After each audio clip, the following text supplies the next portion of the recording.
ওই মাটিও থাকবো না, পিঠও থাকবো না, এলে সে বাঁচছে। ওমর রানু যেই রাষ্ট্র আমাদের দেখাচ্ছে করোনা দিছে, আমাদের প্রধানমন্ত্রী দেবো ওমর রানুর মতোই দেবো, যে সকালও মানুষের খোঁজ খবর নিছে, রাইতো নিছে। আওয়ামী লীগ কেন পালালো? আপনি যে বললেন পালিয়ে গেল, কেন পালালো? আওয়ামী লীগ পালাইছে, সে উপযোগে সে বুঝতে পারছে আমি যদি 5 আগস্টের আগে না ছাড়ি তো আমার ওই মাটিও থাকবো না, পিঠও থাকবো না, এলে সে বাঁচছে। জনগণের মায়ের এটা তো কঠিন মায়ের।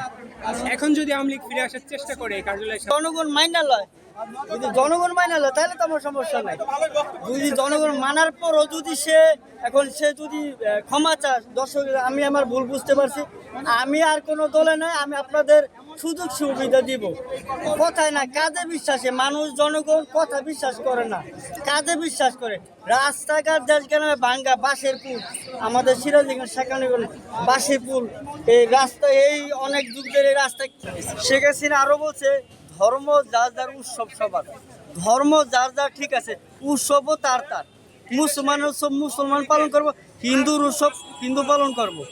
আবার বলছে জাতির পিতা ইব্রাহিম আলাইহিসসালাম, জাতির পিতা ইব্রাহিম আলাইহিসসালাম।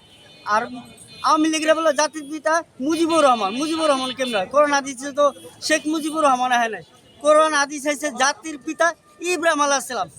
প্রায় মানুষই কয় জাতির পিতা মুজিবুর রহমান, মুজিবুর রহমান। আমরা তো ছোটবেলার থেকে পাই নাই, ছোটবেলাতে পাইছি বইয়ের ভিতরে জাতির পিতা ইব্রাহিম আলাইহিসসালাম।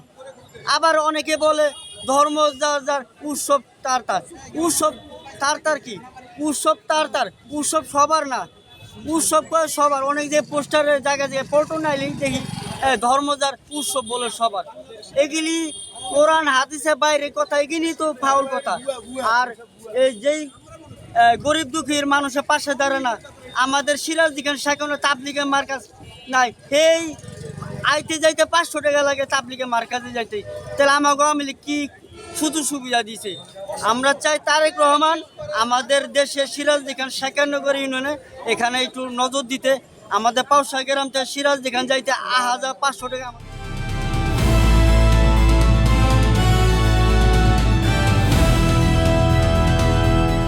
দিনাজপুর টিভি, মানুষের জীবনের কথা বলে।